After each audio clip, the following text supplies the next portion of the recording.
Yes, amo gani bomba pods. Oh. Sa mo man ang plano sa Sibulan, bomba pods, no, nga checkar man ini sila diri sa Oriental syudad sa akon diri sa Negros Occidental, bomba pods. Okay. Sige.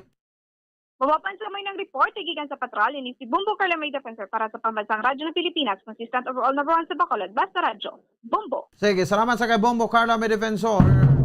Ipo to alas 9 nagtakna sa kabili sa aton ni pagpalagad ti amugid na, no? Basta mga krimen kung may mga kaso, especially droga.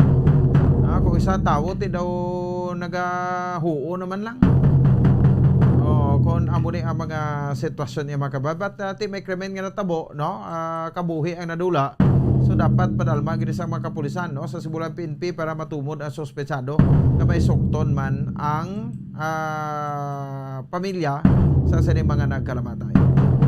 No, ika-third day subong, kubalikan naton ang makabanan February 24, 1986 sa EDSA People Power One Revolution ang makabanan sa aton sa ring mga kauturan.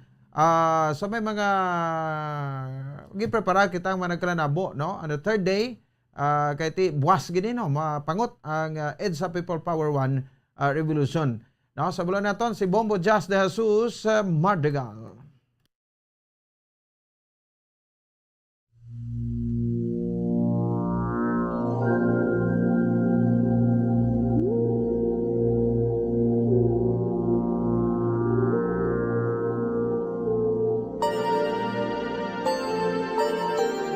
Bilang kabahin sa pagdumdum sa ika-36 katuig nga anibersaryo sang historic EDSA People Power Revolution, buwas Biyernes, Pebrero 25.